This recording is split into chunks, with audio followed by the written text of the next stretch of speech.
Welcome back once again बच्चों on your channel PNC अड्डा। तो आज हम आपके लिए लाए हैं इलेक्ट्रोस्टैटिक्स का lecture number 8 and this is all about your electric field on axis of ring. तो आपको यहाँ पे एक चार्ज सर्कुलर रिंग दी होगी जिसके एक्सेस के अबाउट यानी सेंटर से पास होनी एक एक्सेस के अबाउट आपको कैलकुलेट करना होगा इलेक्ट्रिक फील्ड। तो चलिए स्टार्ट करते हैं अपने ये खूबसूरत से सेशन को। स्टार्ट करते हैं फिर। तो आपके पास एक सर्कुलर रिंग है, आपके पास प्यारी सी रिंग है, शादी की चुराई हुई डायमंड रिंग। तो आपके पास एक रिंग है, ठीक है, सर्कुलर रिंग ये है। इसको हमने चार्ज दे रखा है आपके पास लैम्डा कूलम पर मीटर। तो यानी लैम्डा कूलम है तो ऑब्वियसली हम मान लेंगे कि ये पॉजिटिव चार्ज है, अगर लैम्डा पॉजिटिव है तो लैम्डा कूलम पर मीटर इसकी है लीनियर चार्ज डेंसिटी। और लीनियर चार्ज डेंसिटी होती है कितनी, लैम्डा इक्वल्स टू हम लिख सकते हैं क्या, टोटल चार्ज कितना है आपके पास, टोटल चार्ज सपोज हम कह रहे हैं इसको हमने दिया है Q charge, capital Q charge इसका टोटल चार्ज है, पर मीटर का मतलब है कि टोटल लेंथ कितनी है इस पूरी रिंग की। तो अगर लेंथ की बात करूं तो लेंथ कितनी होगी इसके सर्कमफेरेंस के बराबर यानी 2 पाई आर। अगर मैं कह रहा हूं कि इसका रेडियस सपोज आर है तो इसका जो सर्कमफेरेंस होगा that is equal to your 2 pi R. This is your lambda. आपको कैलकुलेट करना है इलेक्ट्रिक फील्ड इस रिंग के सेंटर से पास होने वाली एक्सेस के अबाउट। तो ये हमने एक एक्सेस ले ली है,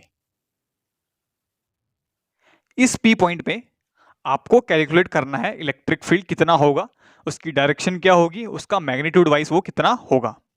तो चलिए आगे स्टार्ट करते हैं। तो ये आपके पास की रेडियस है, सपोज हम कह रहे हैं जो डिस्टेंस है आपके पास सेंटर से, this distance is your nothing but x. तो अगर हम क्या करें, देखिए करने का तरीका वही है बेसिक जो हमने इससे पहले भी जो हमने दो मेथड्स लगाए हैं, एक तो आपके पास रॉड में, दूसरा आपके पास हमने लिया था आपके पास, हाँ एक रॉड ली थी हमने, रॉड ही वाला ही कराया अभी तो हमने फिलहाल। तो वही वाला अगर मेथड लगाएं इसमें सिंपली फिर से, तो देखिएगा रिंग को तोड़ने का तरीका क्या है आपके पास, एक छोटा सा लिमिट ले लें आप dx का। तो एक छोटा सा लिमिट dx ले लेंगे, उसके कारण उस पर चार्ज कितना है, हम कह रहे हैं लेट सपोज उस पे चार्ज जो है उस छोटे सा लिमिट के पास जो चार्ज है that would be your dq charge. उस dq चार्ज के कारण इस p पॉइंट में अगर हम इलेक्ट्रिक फील्ड निकाल लें, इस p पॉइंट में अगर इलेक्ट्रिक फील्ड निकाल लें और नेट अगर हम टोटल रिंग के लिए उसको इंटीग्रेट कर लें, आप देखेंगे कि इंटीग्रेट भी कैसे करेंगे कि अगर डायरेक्शन चेंज कर रही है इलेक्ट्रिक फील्ड की ऑन चेंजिंग दी डायरेक्शन, तो फिर हमें तोड़ के इंटीग्रेट करना पड़ेगा। मतलब इस वेक्टर को, इलेक्ट्रिक फील्ड के वेक्टर को इसके कंपोनेंट्स में तोड़ना पड़ेगा, फिर उसको इंटीग्रेट करना पड़ेगा। तो देखिएगा क्या मैं बातें कर रहा हूं ऐसी, वो हम चलो देखेंगे इस डेरिवेशन में। हालांकि तो हमने कहा कि एक छोटा सा एलिमेंट, एक छोटा सा एलिमेंट हमने यहाँ पे इसको तोड़ लिया, कुछ ऐसा छोटा सा एलिमेंट ले लिया जिसकी लेंथ हमने कहा सपोज इसकी जो लेंथ है आपके पास डीएल लेंथ का एलिमेंट है ये। तो इसके पास जो चार्ज होगा this would be your d q charge. इस डीक्यू चार्ज के कारण अगर मैं इस पी पॉइंट में अगर इलेक्ट्रिक फील्ड की डायरेक्शन देखूं तो वो कहां को होगी, तो अगर मैं डायरेक्शन की बात करूं तो इसकी डायरेक्शन कुछ ऐसे होगी, इस डायरेक्शन में। तो this is your electric field, छोटी सी इलेक्ट्रिक फील्ड डीई। और ये होगी कितनी, ये फॉर्मूला आपको पता ही है। और ये जो इलेक्ट्रिक फील्ड है डीई होता है आपके पास k times of q over R square. q की बात करूं तो डी क्यू है आपके पास। अच्छा अब रह गई बात डिस्टेंस की, यानी distance between this D Q charge and this point P. तो सिंपली अगर आप पाइथागोरस थ्योरम लगाएं तो देखिएगा ये ट्राइंगल बन रहा है ना आपके पास, ये तो रेडियस आर है आपके पास, ये 90 डिग्री है, तो ये हाइपोटेन्यूस हो जाएगा आपके पास अंडर रूट ऑफ, देखिएगा आर और ये एक्स, तो R square plus X square. तो यहां पे हो जाएगा आपके पास under root of R square plus X square का होल स्क्वायर, क्योंकि ये होता है आपके पास डिस्टेंस का स्क्वायर। तो इतनी इलेक्ट्रिक फील्ड होगी इस छोटे से डीक्यू चार्ज के कारण इस पॉइंट पे। तो क्या एलिमेंट चेंज करने में डायरेक्शन यही रह रही है या चेंज हो रही है, पहले तो हमें ये देखना पड़ेगा कि कहीं कोई दूसरा एलिमेंट लेने में इलेक्ट्रिक फील्ड की डायरेक्शन यही रह रही है या दूसरी हो रही है। अगर दूसरी हो रही है तो फिर तो हमें कंपोनेंट में तोड़ना पड़ेगा, अगर यही मौजूद है तो डायरेक्ट हम इसी को इंटीग्रेट कर लेंगे। नहीं तो ध्यान से समझिएगा बच्चों मैं क्या कह रहा हूं, अगर मैं कह रहा हूं कि अगर कोई एलिमेंट चेंज करने पर अगर डीई की डायरेक्शन अगर चेंज हो रही है तो आपको कंपोनेंट में तोड़ना पड़ेगा। अगर नहीं हो रही है तो सिंपली आप इसी डीई को इंटीग्रेट कर लेंगे टोटल के लिए यानी समेशन के लिए।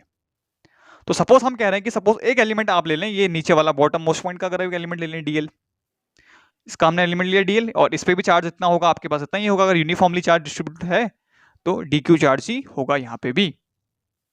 तो इसके कारण इस पी पॉइंट पे इलेक्ट्रिक फील्ड अगर मैं बताऊं तो इसकी डायरेक्शन होगी आपके पास कुछ इस तरीके से ऊपर को, यानी डीई। इस बार डीई आपके पास ये रहा। देखिएगा बच्चों, डायरेक्शन हो गई ये चेंज। अरे इसके कारण डायरेक्शन यहाँ को है, इलेक्ट्रिक फील्ड की डायरेक्शन ऐसे है, और इसके कारण इलेक्ट्रिक फील्ड की डायरेक्शन ऐसे है। तो भाई साहब डायरेक्शन चेंज हो गई है, तो हमें क्या करना पड़ेगा अब, यानी तोड़ के जोड़ना पड़ेगा, यानी इस वेक्टर को तोड़ना पड़ेगा इसके कंपोनेंट्स में। और फिर जो हमारे पास जो नेट रिजल्टेंट आएगा हम देखेंगे, अगर परपेंडिकुलर तो परपेंडिकुलर वाले को जोड़ेंगे, पैरेलल वाले पैरेलल वाले को जोड़ेंगे, जैसे कि हमने इससे पहले वाले हमने क्वेश्चंस में करा था आपके पास रॉड में। तो अगर हम कह रहे हैं suppose this angle is your theta और ये एंगल भी थीटा है, तो इस लाइन जॉइनिंग के अबाउट ये एंगल भी थीटा होगा वर्टिकली अपोजिट, ये एंगल भी थीटा होगा वर्टिकली अपोजिट। तो सबसे पहले आप इसको कंपोनेंट में तोड़ें। तो इस वाले डी को अगर आप कंपोनेंट्स में तोड़ते हैं तो ये वाला थीटा के साथ वाला कंपोनेंट कहलाता है आपके पास D cos theta. I hope so आपको कंपोनेंट्स में तोड़ना आता होगा वेक्टर को। तो जिस एंगल के साथ थीटा है वही आपका कहलाएगा डी कॉस थीटा वाला कंपोनेंट।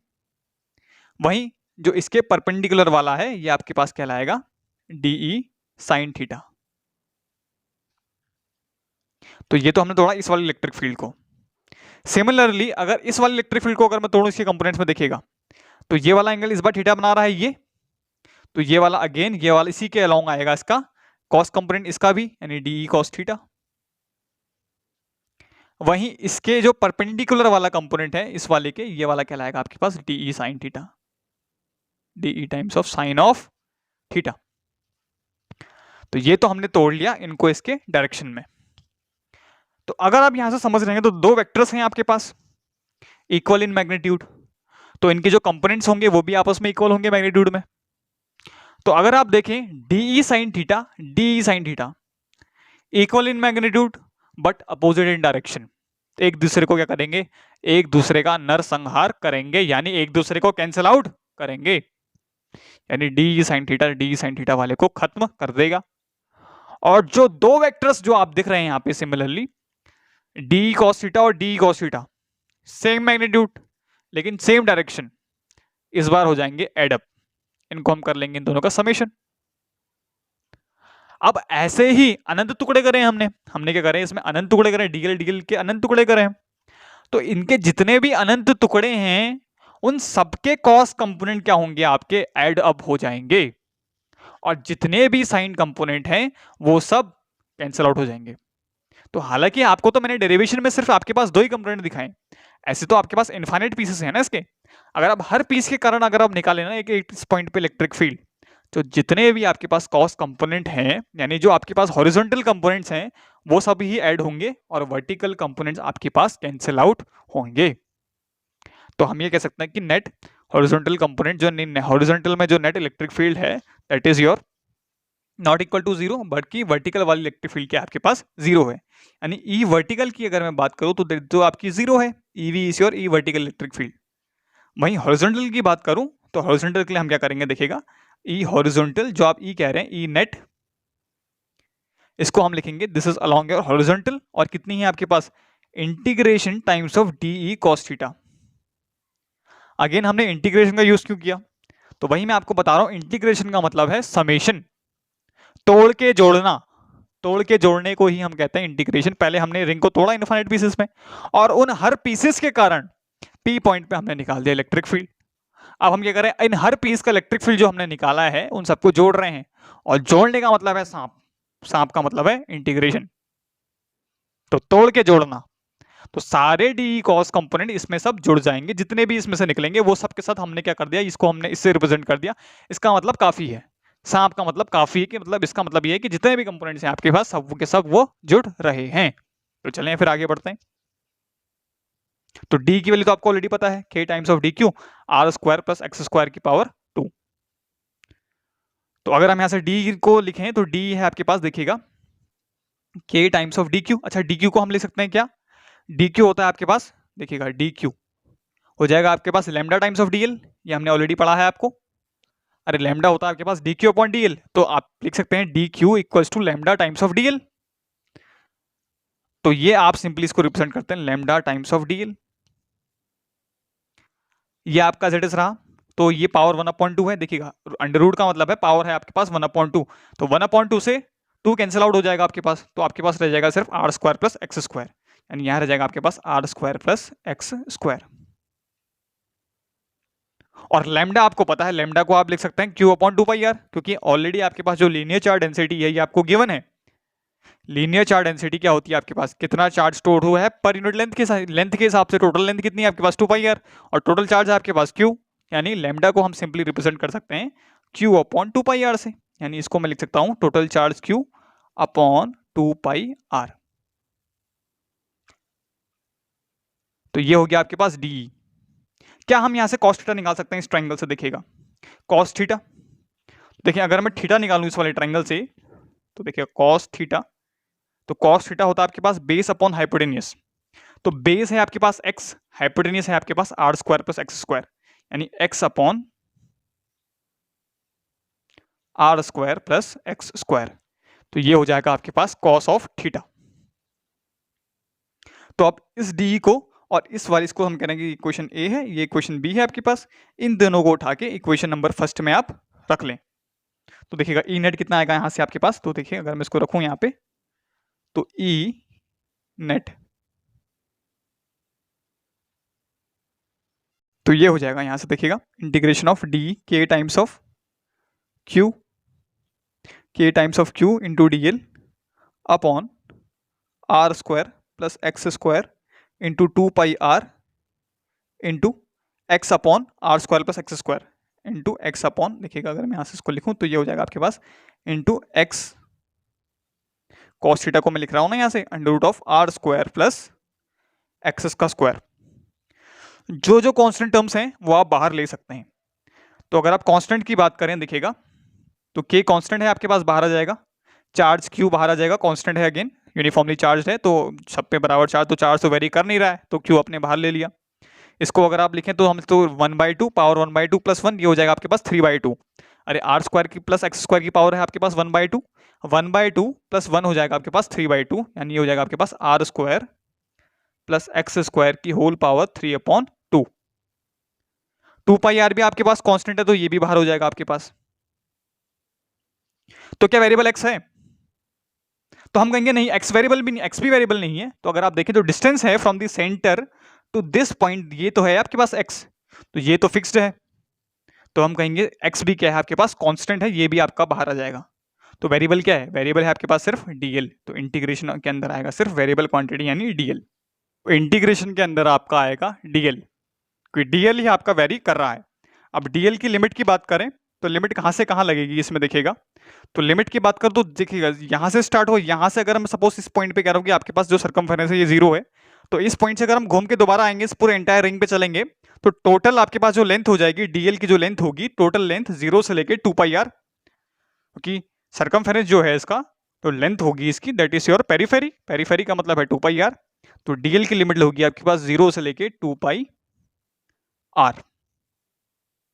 और डीएल का इंटीग्रेशन एल हो जाएगा, तो लिमिट अगर लगाएंगे तो ये हो जाएगा simply K times of Q X upon R square plus X square की पावर 3/2, डीएल का इंटीग्रेशन एल, और आप लिमिट लगाएंगे upper limit minus lower limit, तो ये हो जाएगा सिंपली 2πr, और ये 2πr ऑलरेडी आपके पास बाहर है ही, तो 2πr से आपके पास 2πr कैंसिल आउट भी हो चुका है।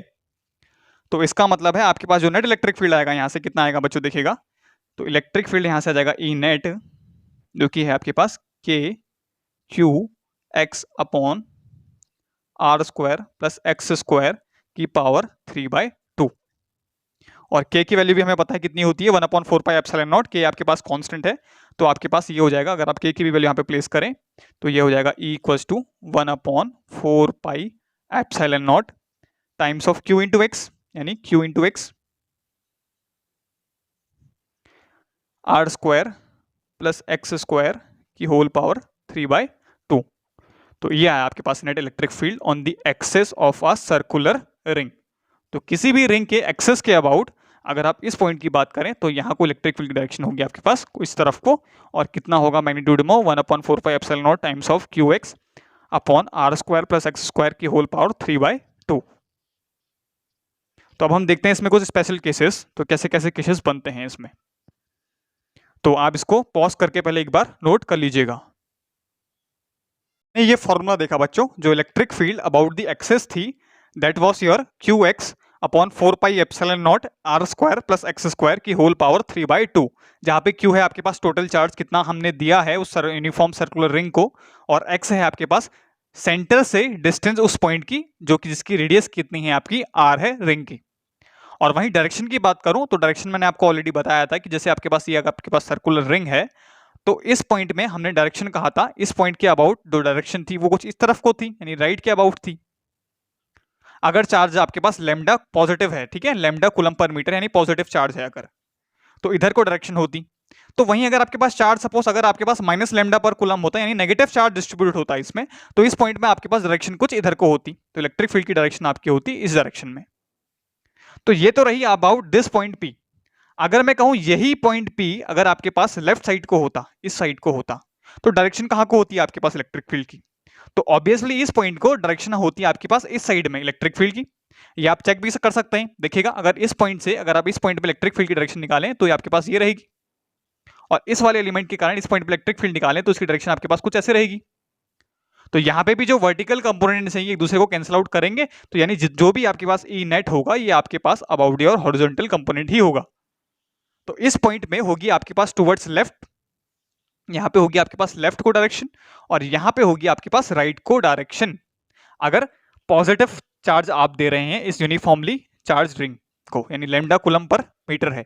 वहीं अगर माइनस लैम्डा पर कूलम पर मीटर है, तो इस पॉइंट में इस बार क्या होगा देखिएगा, इस पॉइंट में इस बार होगा अट्रैक्शन, यानी इस बार इलेक्ट्रिक फील्ड की डायरेक्शन कुछ इस तरफ को होगी, इसके लिए भी इलेक्ट्रिक फील्ड की डायरेक्शन कुछ इस तरफ को होगी, यानी इस बार इसका कंपोनेंट एक इधर को जाएगा, इसका कंपोनेंट इधर को जाएगा, कैंसिल आउट हो जाएंगे, यानी एक कंपोनेंट इधर को आएगा, एक कंपोनेंट इधर को आएगा, यानी जितने भी आपके कंपोनेंट्स हैं वो सब इस डायरेक्शन में आएंगे, यानी इसका भी जो आपके पास कॉस कंपोनेंट होगा वो इस डायरेक्शन में आएंगे, दोनों इस डायरेक्शन में आएंगे, जो कि आप क्या होंगे दोनों में नेट में समेशन अप यानी एड अप होंगे।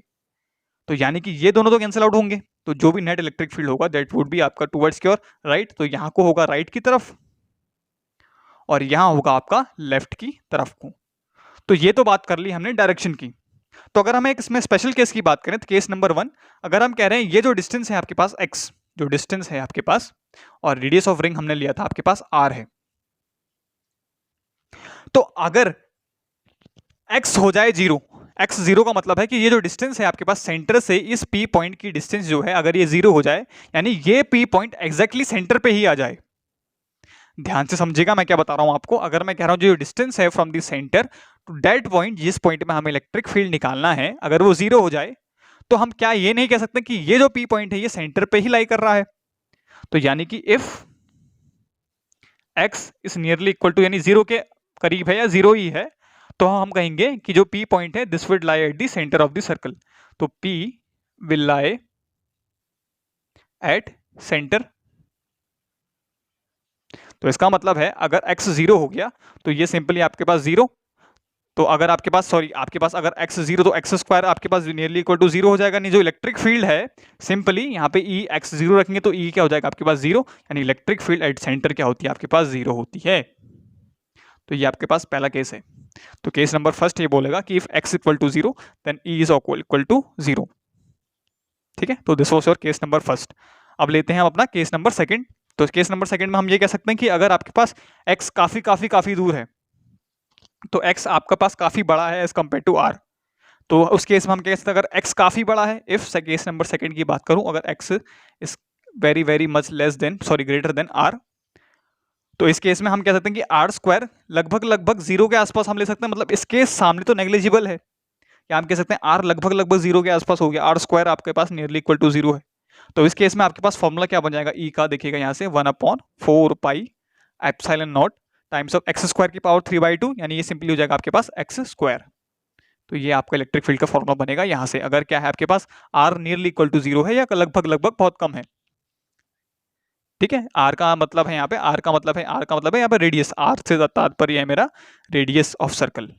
तो अगर रेडियस काफी कम है तो सिंपली फॉर्मूला आपके पास ये हो जाएगा, यानी ये जो रिंग है ये आपके पास सिंपली एक पॉइंट चार्ज की तरह बिहेव करेगी, यानी कि ये बिहेव करेगी एक सिंगल पॉइंट चार्ज की तरफ को, अगर इसका रेडियस क्या है बिल्कुल 0 है। तो ये था आपके पास इलेक्ट्रिक फील्ड का। अब हम देखते हैं इसमें graph, E versus your distance graph, यानी E वर्सेस x ग्राफ।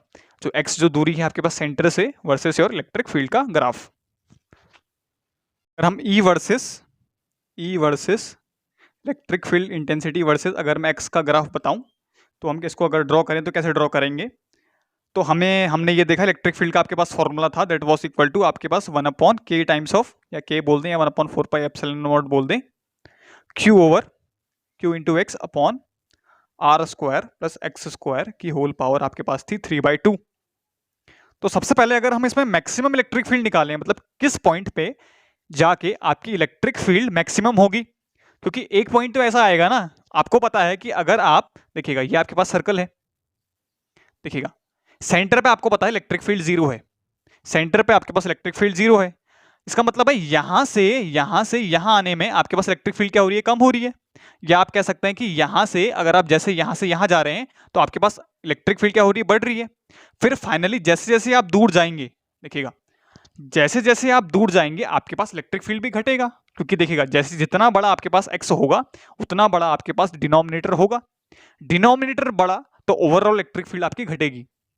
और सेंटर पे ही आपकी इलेक्ट्रिक फील्ड 0 है, यानी कि सेंटर पे 0 है, यहां से यहां सेंटर से अगर आप दूर जा रहे हैं तो इलेक्ट्रिक फील्ड बढ़ रही है। फिर फाइनली आपके पास x अगर आप जितना दूर होगा आपके पास उतनी इलेक्ट्रिक फील्ड आपकी फिर घटेगी। यानी इसका मतलब है यहां से आगे बढ़ने में एक पॉइंट ऐसा आएगा जहां पे इलेक्ट्रिक फील्ड होगी आपकी मैक्सिमम। अरे यहां पे 0 है और इन्फिनिटी पे हम कह रहे हैं कोई एक पॉइंट है इन्फिनिटी पे 0 है, यानी बीच में कहीं पे तो मैक्सिमम होगी इलेक्ट्रिक फील्ड। तो हमें वो पॉइंट निकालना है या वो डिस्टेंस निकालनी है, x डिस्टेंस निकालनी है जहां पे आपके पास इलेक्ट्रिक फील्ड मैक्सिमम है। तो देखें कैसे निकालेंगे। तो आपको पता है for the condition of maxima and minima, maxima minima के लिए हम क्या करते हैं, आपके पास डिफरेंशिएट करते हैं। कोई भी क्वांटिटी का अगर हमें मैक्सिमा निकालना है तो हम क्या करते हैं, उस क्वांटिटी को डिफरेंशिएट करते हैं और डिफरेंशिएशन को हम इक्वल टू रखते हैं 0 के इक्वल हम उसको रखते हैं, क्योंकि at the point of maxima आपके पास डी बाई डी एक्स क्या होता है, आपके पास 0 होता है। किसी का भी first derivative as the point of maxima is always your 0। तो इसका मतलब है अगर हम इलेक्ट्रिक फील्ड को डिफरेंशिएट कर दूं, अगर मैं इलेक्ट्रिक फील्ड को डिफरेंशिएट करूं विद रिस्पेक्ट टू एक्स और इसको इक्वेट करूं इक्वल टू 0, तो हमें मिल जाएगा दी मैक्सिमम पॉइंट, यानी वो मैक्सिमम कोऑर्डिनेट जहां पे आपके पास इलेक्ट्रिक फील्ड क्या हो रही है, मैक्सिमा हो रही है। तो चलिए स्टार्ट करते हैं। अगर हम निकालें उसको तो हम कहेंगे D E by D x हम पहले डिफरेंशिएट करें और इसको अगर हम रख लें इक्वल टू 0, क्योंकि इसी पॉइंट में हमें मिलेगा maximum point of electric field. करते हैं फिर इसको डिफरेंशिएट, तो यानी डी बाई डी एक्स आपके पास क्या आ जाएगा, देखिएगा जो डी बाई डी एक्स। तो अगर इस इलेक्ट्रिक फील्ड को अगर विथ रिस्पेक्ट टू अगर एक्स डिफरेंशिएट करें तो अगर आप जो कांस्टेंट है डिफरेंशिएशन के बाहर जो भी जितने भी कांस्टेंट टर्म्स हैं वो आपके सारे बाहर हो जाएंगे, यानी 1/4 पाई एप्सिलॉन नॉट एक कांस्टेंट है तो ये बाहर हो जाएगा, क्यू कांस्टेंट है बाहर हो गया अगेन। तो जो भी डी बाई डी एक्स होगा आपके पास जिसको भी हम डिफरेंशिएट करेंगे ये होगा सिर्फ आपके पास X upon R square plus X square की होल पावर 3/2 का होगा आपका डिफरेंशिएशन। अगर हम इसको डिफरेंशिएट करें तो देखिएगा क्या बन जाएगा। तो सिंपली आप यहाँ पे वर्ड यूज करेंगे या आप जो रूल यूज करेंगे यहाँ पे, या आप यूज करेंगे u अपॉन वी रूल, यानी division rule of your differentiation. क्या बोलता है आपके पास, पहले आप क्या करते हैं, न्यूमरेटर को as it is, sorry denominator को एज इट इज लगते हैं, डिनोमिनेटर एज इट इज, पहले आप differentiate D by D X of numerator minus numerator, अब आप डिफरेंशिएट करते हो D by D X of denominator upon denominator का स्क्वायर यानी v का स्क्वायर। तो ये है आपके पास u अपॉन वी रूल। तो चलिए इसको अगर हम डिफरेंशिएट करें तो देखिएगा जो कांस्टेंट है वो आपने ऑलरेडी बाहर ले लिए हैं, तो ये आपके पास कांस्टेंट है, तो 1/4 पाई एप्सिलॉन नॉट q तो आपके पास कांस्टेंट है। तो चलें अगर हम इसको डिफरेंशिएट करें तो क्या बन जाएगा, तो v एज इट इज यानी डिनोमिनेटर आपके पास as it X square plus X square की whole power 3/2 as it is रहेगा। x का डिफरेंशिएशन होता है आपके पास 1, ठीक है, तो 1 माइनस इसका, इस बार आप क्या करेंगे, इसका डिफरेंशिएट करेंगे लेकिन इसको एज इट इज लिखेंगे, यानी x का एज इट इज लिखेंगे, डिफरेंशिएशन आप करेंगे R square plus X square की पावर 3/2। तो 3/2 इसका अगर होल पावर का अगर आप डिफरेंशिएट करेंगे तो पावर रूल लगेगा इसमें, तो 3/2 नीचे उतरेगा और इसकी पावर हो जाएगी एक कम, यानी R square plus X square की होल पावर 1/2। ठीक है, तो x इंटू ये, और हम डी बाई डी एक्स फिर से अगेन करेंगे इस वाली अंदर वाली क्वांटिटी का, यानी कि 2x, यानी ये हो जाएगा आपके पास 2x। तो 2 से 2 भी आपका कैंसिल आउट हो रहा है यहाँ से, तो आप सिंपली 2 से 2 भी कैंसिल कर सकते हैं, अपॉन में डिनोमिनेटर का स्क्वायर, ठीक है, 3/2 का होल स्क्वायर। तो ये है आपके पास रूल। तो अगर आप देखिएगा अब हमें क्या करना है, dy/dx को इक्वल टू 0 पुट करना है, तो यानी इसी को अगर हम इक्वल टू 0 पुट कर लें यहाँ से, तो देखिएगा अगर ये 0 के इक्वल है तो ये पूरा टर्म अगर ऊपर मल्टीप्लाई होकर आपके पास ऑलरेडी 0 हो जाएगा। तो सिंपली हम यहाँ कह सकते हैं कि ये वाला टर्म, या तो हम कहेंगे ये ये कॉन्स्टेंट 0, तो कॉन्स्टेंट तो 0 हो नहीं सकता आपके पास, ये आपका क्रॉस मल्टीप्लाई हो जाएगा ऊपर को, तो ये तो 0 हो गया ये वाला टर्म। तो ये वाला टर्म तो आपका 0 हो नहीं सकता, कांस्टेंट तो 0 हो नहीं सकता। तो जो भी कांस्टेंट आपके पास जो 0 हो सकता है वो होगा आपके पास r² प्लस x² की पावर 3/2 माइनस, इसको अगर हम लिखें ये हो जाएगा आपके पास 3x² into r² plus x² की पावर हाफ, ये हो जाएगा इक्वल टू 0। तो या तो ये 0 या तो ये 0। देखिएगा अगर हम कह रहे हैं कि इन दोनों में से आपने क्या 0 करना है, तो पहले अगर आप इसको कॉमन ले लें, यहाँ से कॉमन शॉमन अगर कुछ ले लें, तो देखिए अगर हम इसको कॉमन ले लें यहाँ से r² प्लस x² आपके पास ऑलरेडी कॉमन है,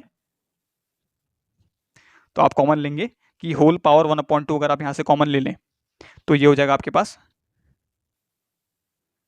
x² minus 3x² equal to 0। तो या तो ये 0 या तो ये 0। अब हमें पता है कि r प्लस x², तो ये r under root of r² plus x² की पावर, ये तो आपके पास ये था ना कि पावर 1/2, तो ये तो 0 हो नहीं सकता। अगर ये 0 हो गया तो क्या फायदा, फिर आपके पास तो रिंग का कोई मौजूदगी नहीं रहेगी, आपके पास तो रिंग ही नहीं बचेगा उस केस में तो आपके पास, है ना। तो हम इसको तो 0 नहीं मान सकते, तो जो भी 0 होगा आपके पास, ये वाली क्वांटिटी आपके पास 0 होगी। तो अगर मैं इसको इक्वेट करूँ इक्वल टू 0, तो अगर आप यहाँ से देखिएगा अगर इसको आप सॉल्व करें तो हो जाएगा r² plus x² minus 3x² minus 3x² मतलब हो गया माइनस 2x², तो सिंपली हो जाएगा r² minus 2x² equal to 0। तो यहाँ से अगर आप x² निकालें तो x² हो जाएगा आपका r²/2, यानी x हो जाएगा आपके पास प्लस माइनस r/√2। देखिएगा तो आपके पास कोऑर्डिनेट आए मतलब x equal two plus minus r/√2, यानी x की जगह पे जब r/√2 इधर और r/√2 इधर को हम कह रहे हैं कि अगर पॉजिटिव इधर को है तो r/√2 पॉजिटिव इधर और r/√2 नेगेटिव में इधर, तो इन दोनों पॉइंट्स में आपको मिलेगा मैक्सिमा पॉइंट, यानी जिस पॉइंट में आपके पास इलेक्ट्रिक फील्ड क्या होगी, मैक्सिमा। तो प्लस माइनस का मतलब यही मतलब है कि एक आपको मिलेगा ऑन दिस, अगर आप एक कह रहे हैं आपको राइट को मिलेगा मैक्सिमा, तो दूसरा मैक्सिमा आपको मिलेगा लेफ्ट साइड को। तो अगर हम इसका ग्राफ की बात करें तो ग्राफ अब हम ड्रॉ करते हैं इसका ग्राफ कि ई वर्सेस एक्स ग्राफ की अगर मैं बात करूं, इलेक्ट्रिक फील्ड वर्सेस और डिस्टेंस एक्स, तो ई वर्सेस एक्स का ग्राफ, ये एक्सेस के अबाउट हम ले लेते हैं आपका इलेक्ट्रिक फील्ड, और ये एक्सेस है आपके पास एक्स की एक्सेस है। तो यहाँ को पॉजिटिव हो गया, यहाँ को पॉजिटिव एक्सेस हो गया, और यहाँ को एक्स क्या हो गया, आपने let this is your negative axis. तो आपने तो पहली बात देखा सेंटर ऑफ रिंग पे, तो जहां पे यहाँ इस पॉइंट पे क्या है आपका ओरिजिन, यानी x इक्वल टू 0 है, और x इक्वल टू 0 को हमने बताया था when p lies at the centre, यानी जो p पॉइंट है वो आपका एग्जैक्टली सेंटर पे लाई करता है, और सेंटर पे हमने देखा था इलेक्ट्रिक फील्ड थी आपके पास 0, तो यानी इस पॉइंट पे इलेक्ट्रिक फील्ड तो होगी 0। लेकिन जैसे जैसे आप देखिएगा, जैसे जैसे आप रिंग से दूर भागेंगे, जैसे जैसे आप रिंग से दूर भागेंगे आपका इलेक्ट्रिक फील्ड क्या होगा, कम हो जाएगा, यानी जैसे जैसे आपके पास x बढ़ेगा आपके पास इलेक्ट्रिक फील्ड घटेगा। यानी कि अगर x टेंड करेगा इनफाइनाइट को, यानी x अगर इनफाइनाइट को मतलब इनफाइनाइट दूरी पे अगर आप जाएंगे, काफी दूर दूरी पे जाएंगे अगर आप, तो इलेक्ट्रिक फील्ड आपका टेंड करेगा टुवर्ड 0। अगर x भागेगा इनफाइनाइट की तरफ को तो इलेक्ट्रिक फील्ड भागेगा 0 की तरफ को, इलेक्ट्रिक फील्ड हो जाएगा उस केस में 0। देखिएगा अगर आप यहाँ पे भी रखें ना इनफाइनाइट, तो आप यहाँ पे रखें इनफाइनाइट तो इलेक्ट्रिक फील्ड हो जाएगा आपके पास 0। तो यहां से आपके पास क्या हो जाएगा देखिएगा, तो इलेक्ट्रिक फील्ड हो जाएगा 0, तो इसका मतलब है कि सेंटर पे आपके पास मिनिमा है और एक जगह पे मैक्सिमा आया। देखिएगा ये बढ़ रहा है आपके पास, फिर आपके पास क्या कर रहा है, डिक्रीज कर रहा है, यानी ये, क्योंकि जैसे जैसे x आपका इनफाइनाइट को टेंड कर रहा है आपके पास इलेक्ट्रिक फील्ड 0 को टेंड कर रहा है। x तो भाग रहा है ना, इलेक्ट्रिक फील्ड आपका पास 0 को टेंड कर रहा है। तो ये जो ग्राफ है आपके पास ये शो कर रहा है कि इलेक्ट्रिक फील्ड यहाँ से आपके पास 0 को टेंड कर रहा है जब आपके पास x इनफाइनाइट को टेंड कर रहा है। वहीं ऑन दी नेगेटिव साइड, यानी अगर मैं इस डायरेक्शन की बात करूं, देखिएगा ये तो हमने लिया इस वाले पोर्शन का, आपके पास राइट वाले पोर्शन का हमने ये ग्राफ ड्रॉ कर लिया।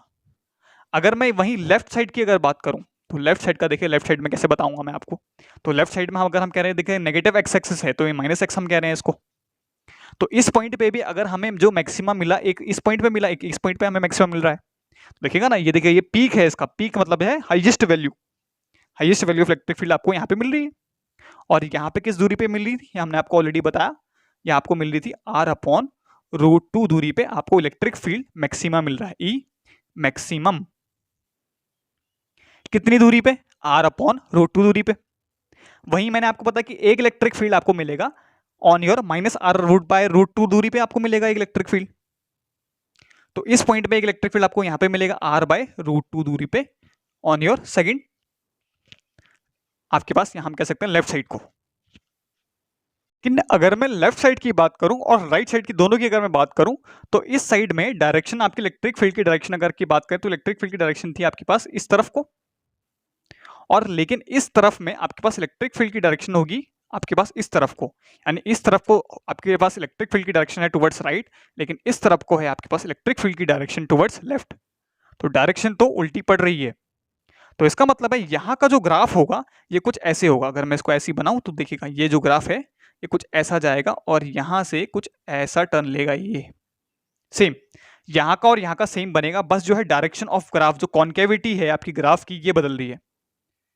यहाँ पे से आपका ग्राफ हो जाएगा कॉन्केव डाउन, यानी ये जो पॉइंट है ये अगेन है आपके पास ई मैक्सिमा तो है, लेकिन इस बार डायरेक्शन सिर्फ क्या है इसकी, रिवर्स है, यानी r/√2 दूरी पे, या आप कह सकते हैं -r/√2 दूरी पे।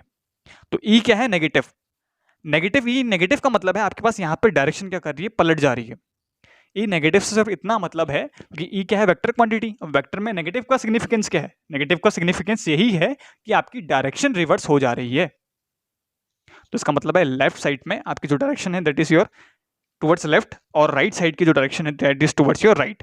तो राइट का राइट, लेफ्ट का लेफ्ट, और हमेशा दोनों साइड में आपको r/√2, चाहे आप इस साइड को चले जाएं रिंग के, या r/√2 इस साइड को चले जाएं आप रिंग के, दोनों ही पॉइंट पे आपको मिलेगा मैक्सिमा। और फिर आपकी इस साइड को चाहे आप इस साइड को जाएं, आपके पास क्या हो रहा है, डिक्रीज हो रहा है इलेक्ट्रिक फील्ड। तो एक तो सेंटर पे 0 हो रहा है, तो सेंटर का मतलब है x=0, और जैसे जैसे आप r डिस्टेंस दूर जा रहे हैं आपके पास फिर इलेक्ट्रिक फील्ड घट रहा है। तो ये था आपके पास एक बहुत ही खूबसूरत सा graph about your E versus x graph. I hope so आपको ये ग्राफ समझ में आया होगा। तो इसको पॉज करके एक बार आप नोट कर सकते हैं। तो इसके बाद फिर हम करेंगे इससे रिलेटेड कुछ न्यूमेरिकल्स। एक बेसिक सा क्वेश्चन इससे रिलेटेड देखिएगा। आपको एक रिंग दे रखी है जो कि है आपके पास, इसकी जो रेडियस है दैट इज योर 1 मीटर का इसका रेडियस है, और हमने पूछा है आपसे कोई पॉइंट P दूरी है, इसकी जो डिस्टेंस है यहाँ से this is your 5 meter, 5 meter की दूरी पे आपको कैलकुलेट करना है इलेक्ट्रिक फील्ड। आपको कैलकुलेट करना है इलेक्ट्रिक फील्ड, और जो चार्ज स्टोर्ड है इसमें let is this is your Q = 5 coulomb, 5 coulomb per meter. आपको कैलकुलेट करना है इसमें नेट इलेक्ट्रिक फील्ड। तो देखिएगा वही, अगर नेट इलेक्ट्रिक फील्ड क्या, तो 5 + 5 कूलम है, तो ऑब्वियसली इसकी डायरेक्शन कहाँ को होगी, इसी की तरफ को होगी, इस डायरेक्शन में होगी। और E का फॉर्मूला हमने पढ़ा है, E = Qx/4 pi times of ε0 r² + x² की पावर 3/2। तो E हो जाएगा सिंपली, Q दे रखा है आपको 5, x है अगेन आपके पास 5, अपॉन इसकी वैल्यू आपको पता है 1/4 पाई ε0 की वैल्यू होती है आपके पास 9 × 10⁹, r² + x² यानी आपके पास 1 का स्क्वायर प्लस 5 का स्क्वायर की होल पावर 3/2। तो यानी हो जाएगा आपके पास 6 का स्क्वायर, यानी 6 का स्क्वायर का मतलब है आपके पास 6 का सिर्फ क्यूब रह जाएगा यहाँ पे, तो 6 का क्यूब। तो ये हो जाएगा इलेक्ट्रिक फील्ड = 25 × 9 × 10⁹ अपॉन 6 का क्यूब। तो सिंपली आप इसको सिंप्लीफाई कर सकते हैं। जाएगा देखिएगा यहाँ से 25 × 9 समथिंग, ये हो जाएगा आपके पास 225 के आसपास, और ये हो जाएगा आपके पास 6 का क्यूब होता है अगेन योर 216 × 10⁹। तो इसको अगर आप कैंसिल आउट करेंगे तो ये समथिंग जाएगा 1.04 × 10⁹ न्यूटन पर कूलम। तो इतना इलेक्ट्रिक फील्ड होगा इस पॉइंट P पे, जो कि है आपके पास 5 मीटर दूर, और जिसकी रेडियस थी आपके पास 1 मीटर। तो इतना इलेक्ट्रिक फील्ड होगा, और इसकी डायरेक्शन होगी इस तरफ को।